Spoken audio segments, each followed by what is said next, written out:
시청자 여러분 안녕하십니까? 뉴스제이 시작합니다. 박형준 부산시장과 오세훈 서울시장이 이명박 박근혜 두 전직 대통령에 대한 사면을 건의했습니다. 이스타항공 창업주인 무소속 이상직 의원의 체포동의안이 국회 본회의를 통과했습니다. 마포구가 코로나로 생계에 어려움을 겪는 저소득 취약계층을 위해 생활지원금을 지급합니다. 대전 인재육성장학재단이 지역의 우수한 인재들에게 장학금을 지급합니다. 진안군이 노후 슬레이트 철거 지원 사업을 추진하기로 했습니다. 국회 소식입니다. 청와대 오찬에 초대된 오세훈, 박형준 시장이 박근혜, 이명박 두 전직 대통령의 사면을 건의했습니다. 문재인 대통령은 지난 21일 4.7 재보궐선거에서 당선된 오세훈 서울시장과 박형준 부산시장을 청와대로 초청해 오찬을 가졌습니다. 이번 오찬은 협치와 소통을 위해 마련된 자리였으며 박형준 부산시장은 이명박, 박근혜 두 전직 대통령에 대한 사면을 건의한 가운데 오세훈 서울시장도 이를 함께 거들었습니다. 두 분 전직 대통령의 사면 문제에 대한 언급입니다. 이 주제에 대해서 생각을 하고 식사 자리에 임했는데 박형준 부산시장님께서 먼저 말씀을 하시고 그에 대한 답변이 것 역시 원론적인 그 내용의 답변이셨습니다. 저 역시 같은 건의를 드리려고 생각하고 있었다는 말씀만 드렸습니다. 국민의힘 내부에서도 사면에 관한 의견이 갈리고 있는 상황인 가운데 국민의힘 서병수 의원은 20일 대정부 질문에서 박 대통령의 탄핵 문제를 언급했습니다.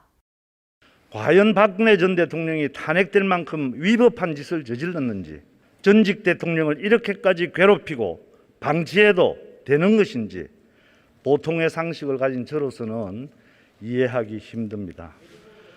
지금이라도 박근혜 전 대통령을 석방하는 것이 바람직하지 않겠습니까? 이에 여론 반응은 좋지 않은 상황입니다. 일각에서는 보수주의자로서 철학과 이념으로 미래를 제시하라며 이런 식으로 하면 2030 세대가 계속해서 국민의힘을 찍어줄 것 같은가와 같은 반응을 보였습니다. 특히 국민의힘 일부 의원들 사이에서도 이러니 국민의힘이 신뢰를 못 얻는 것이라는 비판도 제기됐습니다. 국민의힘이 고개를 숙여 국민들께 사과를 구한 지 이제 고작 5개월이 지났습니다. 이러니 젊은 세대가 우리 당을 두고 학습 능력이 떨어지는 것이 아니냐는 말까지 하는 것이 아니겠습니까? 한편 문재인 대통령은 그간 두 전직 대통령의 사면에 대해 부정적인 입장을 밝혀왔습니다. 특히 지난 1월 18일 신년 기자회견에서 사면을 요구하는 이런 움직임에 대해서는 국민들의 상식이 용납하지 않을 것이라고 밝힌 바 있습니다. 과거의 잘못을 부정하고 또 재패 결과를 인정하지 않는 차원에서 사면을 요구하는 이런 움직임에 대해서는 국민들의 상식이 용납하지 않을 것이라 생각하고 저 역시 받아들이기가 어렵습니다. 정치권에서 사면론을 두고 다양한 의견을 내놓고 있는 가운데 앞으로 어떻게 될지 지켜봐야 할 것 같습니다. 이스타항공 창업주인 무소속 이상직 의원의 체포동의안이 국회 본회의를 통과했습니다. 이상직 의원은 배임과 횡령 등으로 이스타항공에 수백억 원대 손해를 끼친 혐의를 받고 있습니다.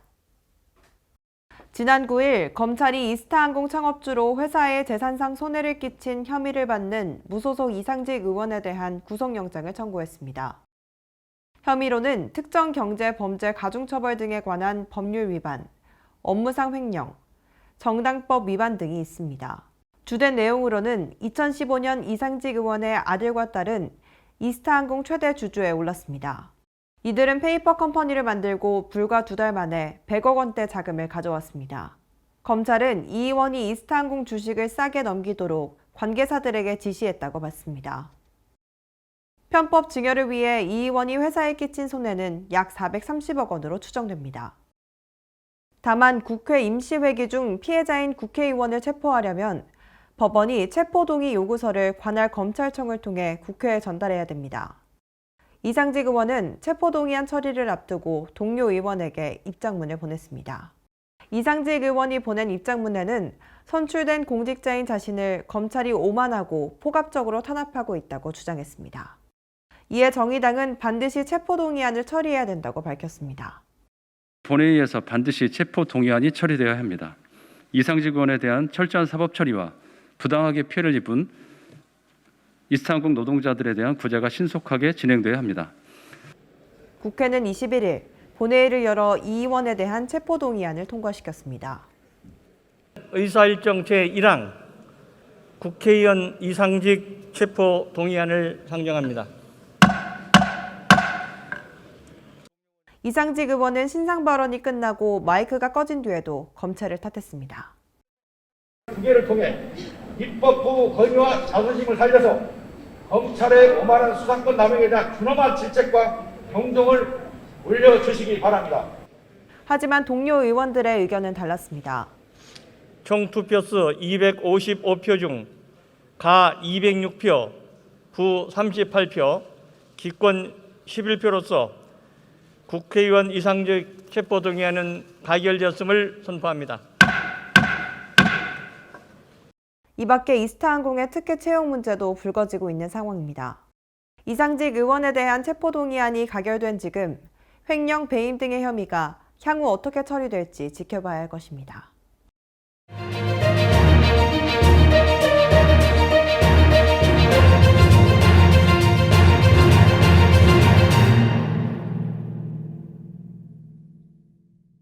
가상화폐 열풍과 함께 가격 변동성도 커지면서 불안감이 커지고 있는데요. 이에 대한 앵커 브리핑 시작합니다. 가상화폐 거래 규모가 커지고 있지만 관련 법이나 규제는 허술하다는 목소리가 커지고 있는데요. 각 언론사별 의견 살펴봅니다.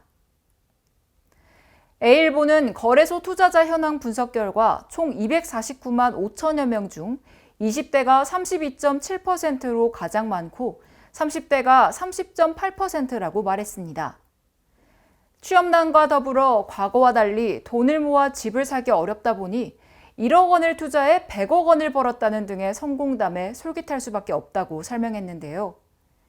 2030 세대의 코인 열차 탑승은 미래 세대의 절망 표출이자 땀 흘리는 노동의 가치를 상실한 우리 사회의 민낯이라고 덧붙였습니다. B일보는 신규 상장된 50원짜리 코인이 30분 만에 53,800원으로 1000배 넘게 치솟는 일까지 벌어졌는데 이는 합리적 설명이 어렵다고 밝혔습니다. 이어 제닛 옐런 미국 재무장관 등 주류 경제학자들은 중앙은행이 발행하는 디지털 화폐가 아닌 암호화폐를 화폐로 인정하지 않는다고 말했는데요. 과열된 시장이 폭락하더라도 투자자 떼법에 빌려 계좌 개설한 은행 책임이나 손실보상 등을 운운해선 안 된다고 강조했습니다. 마지막으로 C일보는 대기업에 다니는 모 회사원이 수백억 원을 벌었다는 소문까지 퍼지면서 이 투기 열풍이 확산하는 추세라고 설명했습니다. 이어 24시간 거래가 이뤄지면서 패가망신을 하거나 정상적인 삶이 무너져 폐인에 가까운 삶을 살아가는 사람들도 등장하고 있다고 말했는데요. 금융당국도 단순히 자금 세탁, 사기 등 불법 행위에 대해서만 단속하는 데 그치지 말고 이 투기적 행태를 진정시키고 건전한 투자가 자리 잡을 수 있도록 제도적 장치 마련에 나서야 할 것이라고 강조했습니다. 이처럼 가상통화의 거래 대금이 늘고 있는 만큼 금융 시스템의 혼란과 투자자 피해를 막기 위한 최소한의 장치 마련이 필요한 시점입니다. 수도권 소식입니다. 4.19 혁명 국민문화제 2021의 마지막 밤을 밝히는 전야제와 락 뮤직 페스티벌이 열렸습니다. 유튜브 등을 통해 생중계된 이날 행사는 홍보 동영상과 희망 메시지 전하기, 인기 가수 공연에 이르기까지 다양한 프로그램으로 꾸며졌습니다. 강북구가 지난 18일 강북문화예술회관 대공연장에서 4.19 혁명 국민문화제 2021 전야제와 락 뮤직 페스티벌을 개최했습니다. 비대면으로 진행된 이날 행사는 유튜브와 페이스북 등 강북구의 SNS 채널을 통해 생중계됐습니다. 전야제는 4.19 혁명을 소개하는 홍보 동영상, 진달래꽃 필 무렵을 상영하면서 막이 올랐습니다. 전야제에 참석한 내빈과 랜선 참여 관객들은 새아침, 민주주의를 노래하다라는 희망 메시지가 적힌 손수건을 펼쳐 보이며 4월 혁명의 숭고한 의미를 되새겼습니다. 이날 행사의 대미를 장식한 락 뮤직 페스티벌에서는 인순이와 코요테, 거미, 오마이걸, 빅톤에 이르기까지 유명 가수들의 공연이 이어졌습니다. 출연자와 강북구립 아란솔 합창단이 함께 꾸미는 무대도 마련돼 수호와 음성이 빚어내는 하모니가 공연장을 아름답게 수놓았습니다. 강북구는 코로나19로 인해 대면과 비대면을 병행하는 방식으로 이번 국민문화제를 진행했다며 보다 다양하고 내실 있는 프로그램을 준비해 자29혁명의 민주 이념을 계승해 나가겠다고 전했습니다. 강북구가 코로나19에 따른 접수와 선별진료, 검체 등 복잡한 업무 절차를 개선하기 위해 스마트 업무 시스템을 도입했습니다. 선별진료소에 머무는 시간이 단축되면서 이 교차 감염에 대한 우려가 줄어들고 현장 업무 과정도 크게 간소화됐습니다. 강북구가 정보통신기술을 활용한 스마트 선별진료 통합정보 시스템을 구축하고 3월부터 본격적인 운영에 들어갔습니다. 시스템이 구축되기 전에는 선별진료소를 방문한 뒤 수기로 문진표를 작성해야 하고 대기자가 많을 경우 접수 시간이 지연되는 등 크고 작은 불편이 제기됐습니다. 시스템을 이용하게 되면 QR코드를 통해 사전 등록이 가능하고 동시간대의 접수 인원 제한도 사라져 방문자의 문진 접수 대기 시간과 처리 시간이 크게 단축됩니다. 또 접수부터 검사 결과 통보까지 모든 과정에 본인 인증을 거친 인적 사항이 통합 적용돼 검사자에 대한 정보 인식 오류도 예방하게 됩니다. 이와 함께 검체 수거와 검사 관리, 결과 입력 등의 작업에 검체 관리용 간편 QR코드를 사용할 수 있어 현장 업무가 간소화되고 개인정보 노출도 최소화됐다는 평가입니다. 강북구는 통합정보 시스템이 구축돼 진료소에서 대기하는 시간이 줄어들고 코로나19의 교차 감염 위험도 감소할 것으로 보인다고 전했습니다. 마포구는 코로나19로 생계에 어려움을 겪는 저소득 취약계층을 위해 1인당 10만 원의 생활지원금을 지급합니다. 마포구가 저소득 취약계층 13,171세대에 생활지원금을 지급합니다. 이번 사업은 지원금 사각지대에 놓인 저소득 취약계층의 일시적인 생활 안정을 도모하기 위한 것으로 1인당 10만 원씩 4월 14일부터 지급합니다. 별도의 신청 절차 없이 수급자의 가구별 대표 계좌에 무통장 입금되며 무통장 입금이 어려운 대상자는 거주지 동주민센터에 4월 14일 이후 신분증을 지참해 방문하면 됩니다. 마포구는 코로나19로 생계에 어려움을 겪는 취약계층을 위해 지속적으로 노력해 나갈 예정입니다. 코로나19 백신 접종이 진행되고 있는 가운데 의왕시는 시청 소회의실에서 코로나19 예방접종센터의 안정적인 운영을 위해 의료인 지원을 위한 업무 협약을 체결했습니다. 이날 협약식에는 서울구치소, 한국한센복지협회, 의료법인 개요의료재단 개요병원, 아가페 의료재단 시티병원이 참여했습니다. 업무협약서에는 코로나19 백신 접종을 위한 시와 의료기관 간 행정적, 재정적 지원 및 의료인력 지원에 협력함으로써 시민의 집단 면역력을 확보한다는 내용을 담고 있습니다. 의왕시는 4월 15일부터 코로나19 예방접종센터에서 만 75세 이상 어르신을 대상으로 화이자 백신을 순차적으로 접종할 예정입니다. 업무 협약에 참여한 의료기관은 예방접종센터에서 예진 및 이상반응 처치를 위한 의사 인력을 지원하게 됩니다. 광역시 소식입니다. 대전시 출연금과 기부금으로 운영되고 있는 대전 인재육성장학재단이 지역의 우수한 인재들에게 장학금을 지급합니다. 대전 인재육성장학재단이 2021년도 상반기 인재육성 장학생 선발 계획에 따라 총 300명의 장학생을 선발해 2억 700만 원의 장학금을 지급할 계획입니다. 선발 대상은 각각의 장학생별 선발 기준에 부합되는 초, 중, 고 대학생으로 학교장의 추천을 받아 지원할 수 있습니다. 선발 장학생은 재능 장학생 90명, 희망 장학생 190명, 외국인 유학생 장학생 20명 등 총 300명이며 개인별 장학금 최고 지급액은 초등학생 30만 원, 중학생 50만 원, 고등학생 70만 원, 외국인 유학생 80만 원, 대학생 150만 원입니다. 이번 상반기 인재육성 장학생 신청 기간은 4월 16일부터 5월 14일까지며 대전 인재육성 장학재단 홈페이지를 통해 신청서를 접수하면 됩니다. 대전시가 한국판 뉴딜에 발맞춰 시민 중심, 현장 중심의 뉴딜 성과 창출을 위한 본격적인 행보에 들어갔습니다. 허태정 대전시장이 4월 19일 대전역 뉴딜 핫플레이스 탐방에 나섰습니다. 허 시장은 첫 번째 뉴딜 방문지로 공장 내 환경에 최적화된 자율주행차가 무거운 자재를 나르고 제조 라인에서 생성된 각종 디지털 정보를 축적 활용하는 AI 스마트 공장을 찾았습니다. 디지털 뉴딜 핵심 과제 중 하나인 스마트 공장 구축 현장을 둘러본 허 시장은 이날 기업 대표자, 관계자들과 인공지능 기반 디지털 제조 혁신을 위한 실질적 지원 방안, 제조업 현장의 애로사항 등에 대한 의견을 나눴습니다.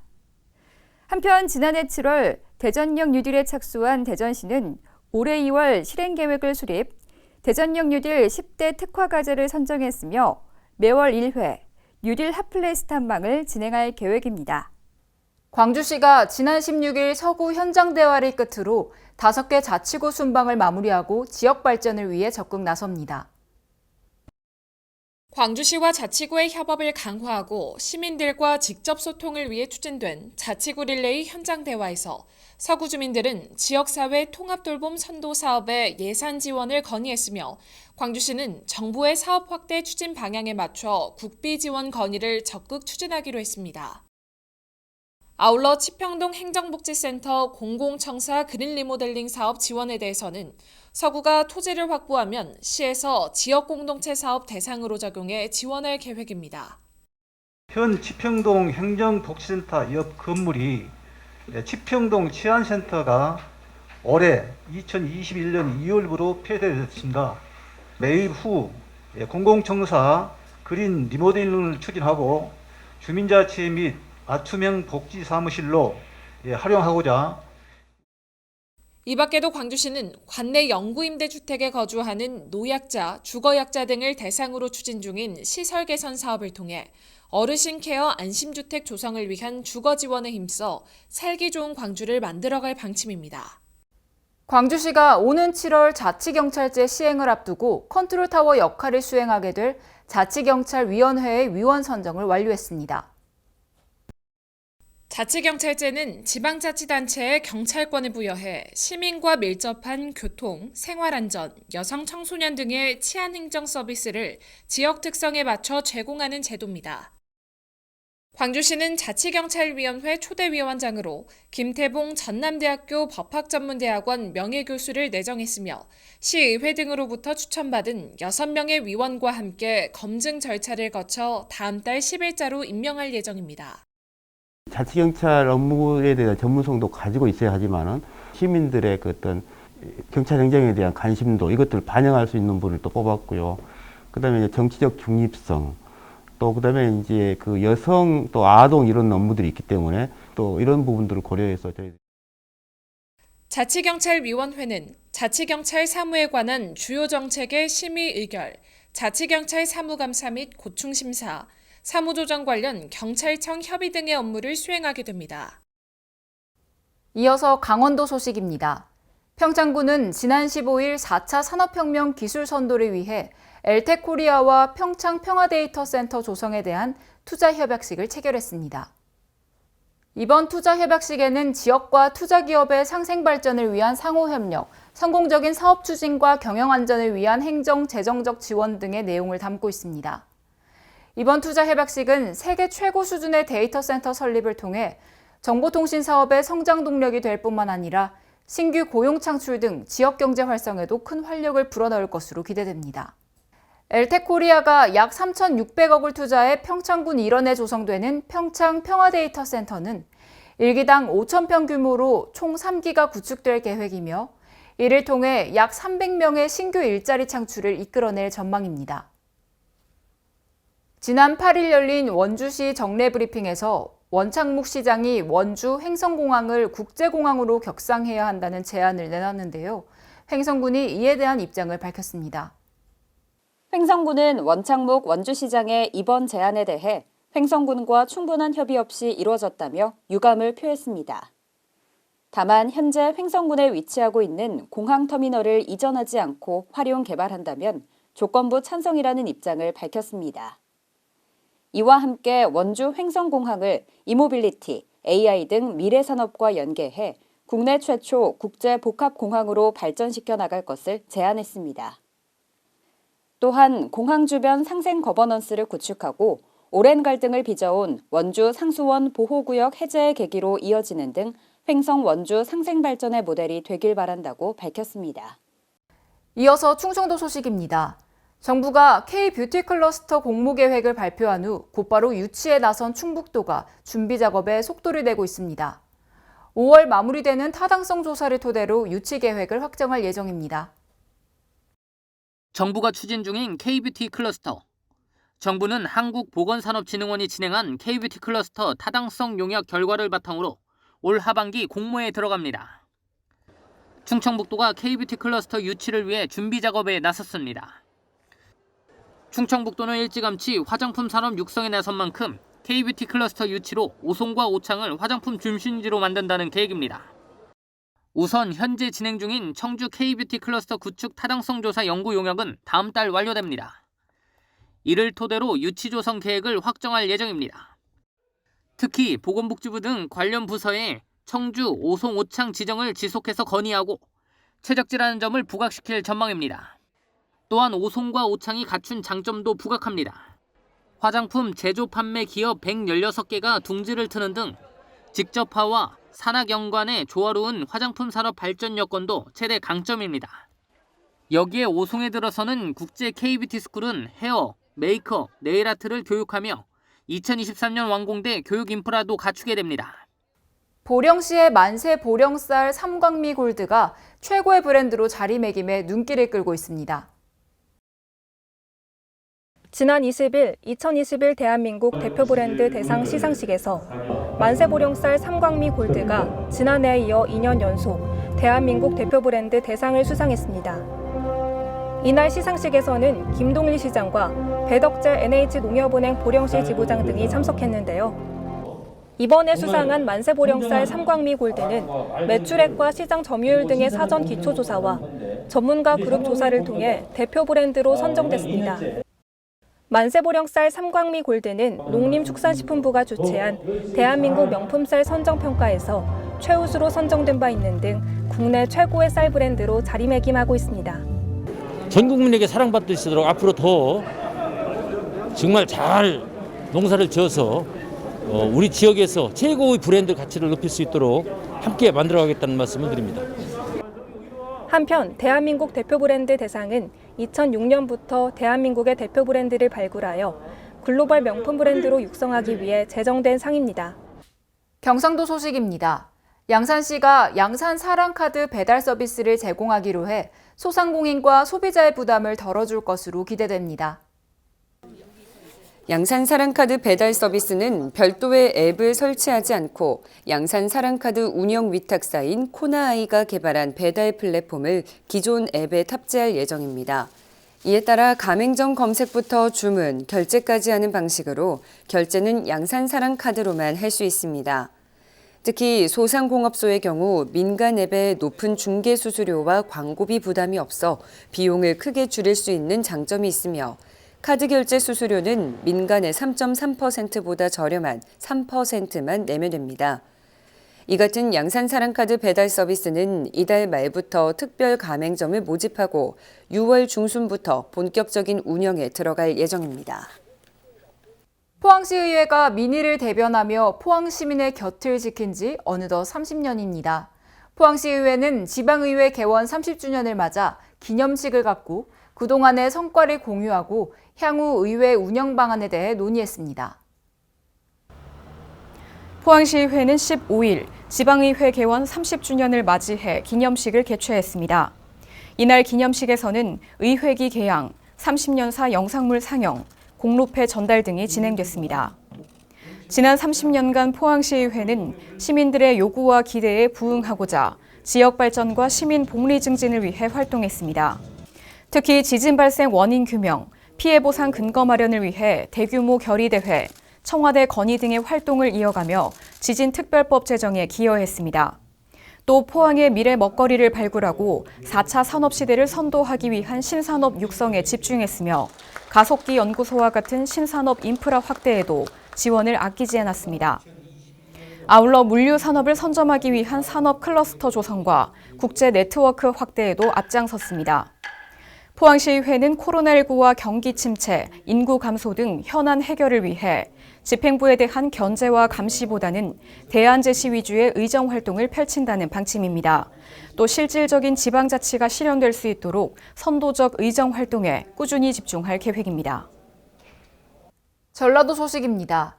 여수시가 개항 100주년 기념사업 추진을 위한 백인 시민추진위원회 발대식을 가졌습니다.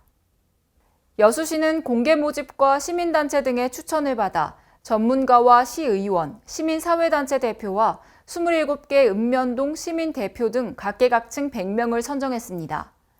이번에 선정된 시민추진위원회는 실행과제 발굴과 개항 100년사 발간, 시민참여 홍보 등 3개 분과로 나누어 활동하게 되며 개항 100주년 기념사업 전반에 참여해 시민정신을 담아낼 예정입니다. 전주에서 새로 지어진 신축 상가 건물이 인근 아파트의 조망권을 침해하고 있어 논란입니다. 자세한 내용 강석훈 기자가 보도합니다. 전북 전주시 송천동의 한 아파트입니다. 맞은편 지하 3층, 지상 6층의 신축 상가 건물이 지어지고 있는데 아파트와 같은 높이로 지어지고 있습니다. 이곳 입주민들은 공사 현장 관계자로부터 해당 상가 건물이 6층 건물이지만 실제 높이는 8층 높이가 될 거라는 이야기를 들었습니다. 하지만 공사가 진행될수록 높이 올라가는 상가 건물에 경악했다고 말했습니다. 뒤늦게 시공사로부터 공사 도면을 받아 확인했는데 8층 높이라던 건물은 무려 38m였습니다.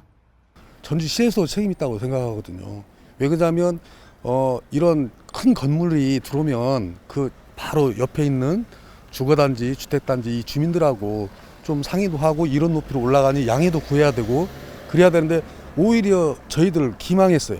거짓말했어요. 창밖 가로막힌 벽도 벽이지만 아침에 햇빛을 보는 것조차 어려운 상황. 입주민들은 일조권과 조망권 침해를 호소하고 있습니다. 아침에 일어나면 보이는 거는 벽밖에 안 보여서 저희가 봤던 그 조망권은 다 없어져 버리고 그냥 매일 보는 것은 저 벽, 하얀색 벽. 그거 외에는 볼 수 있는 게 아무것도 없고요. 시공사 측은 8층 높이에 대한 이야기는 사실무근이라는 입장입니다.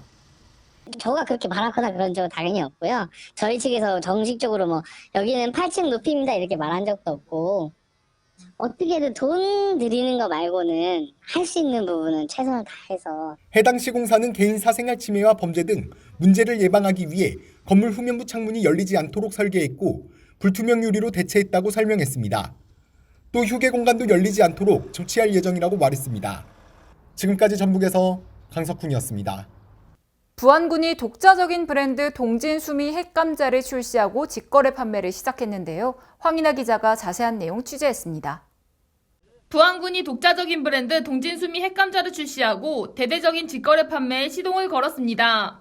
군은 전국시장 군수협의회와 지방정부협의회, 자매결연도시 등을 대상으로 핵감자 홍보 판매에 적극 협조해 줄 것을 요청하고 우체국 인터넷 쇼핑몰 입점 등도 지원할 계획입니다. 이와 함께 지역 주민들과 관광객을 위해서 동진 면사무소와 변산농협 로컬푸드점, 부안 마케팅 등에서 오는 5월 12일까지 오픈마켓을 운영할 방침입니다. 군 관계자는 앞으로 동진수미 핵감자의 직거래 판매 확대를 통해 전국 최고의 소득 장목으로 육성할 것이라며 이를 통해 도시의 청년들이 부안에서 창농을 꿈꿀 수 있는 시범 모델을 만들 계획이라고 말했습니다. 지금까지 전북에서 확인하였습니다. 진안군이 노후 슬레이트 철거 지원 사업을 추진하기로 했습니다. 황인아 기자의 보도입니다.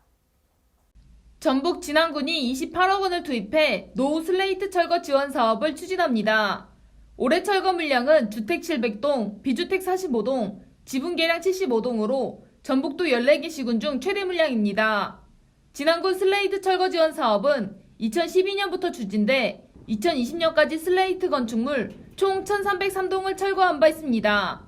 전춘성 군수는 성면은 1급 발암물질로 국민의 건강과 직결되는 만큼 성면 슬레이트 처리 사업을 적극 지원하겠다고 말했습니다. 지금까지 전북에서 황인아였습니다. 문화 소식입니다.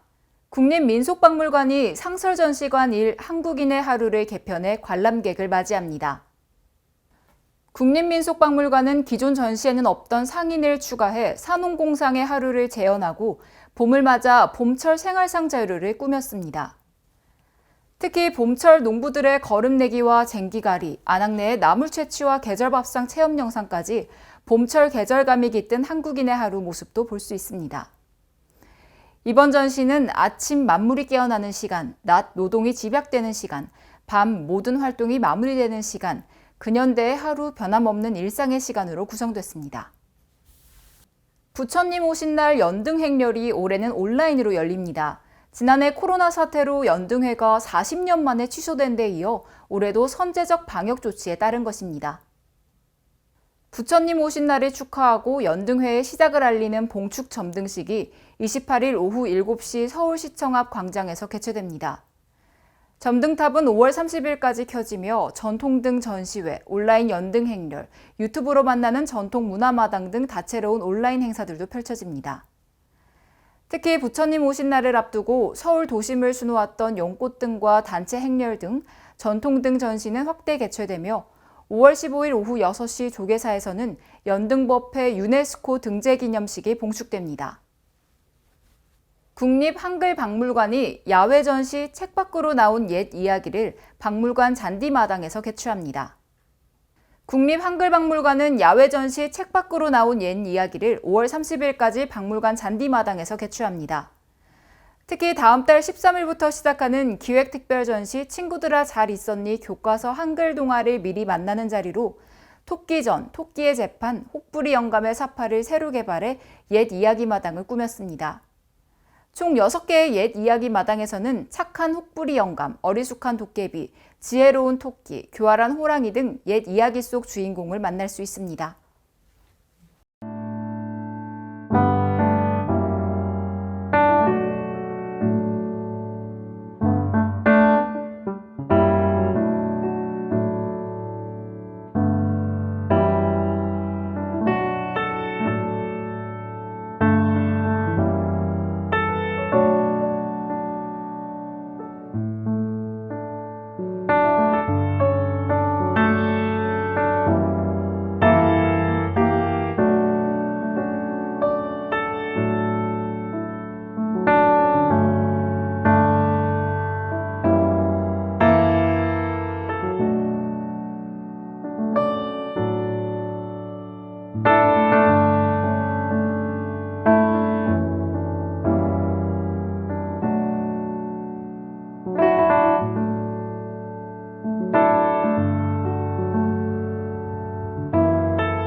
포근한 봄 날씨가 이어지면서 산을 찾는 등산객이 많아지고 있는데요. 산림당국은 봄철을 맞아 입산자 실화로 인한 산불이 늘고 있다며 산에서는 취사나 흡연, 소각행위를 절대 하지 말아달라고 강조했습니다. 산불로 훼손된 숲을 복원시키는 데는 오랜 시간이 걸리는 만큼 산불 예방 안전 수칙을 잘 지켜서 후손에게 깨끗한 자연을 물려주기 위한 노력이 필요합니다. 이상 뉴스제이 마칩니다. 시청해주신 여러분 고맙습니다.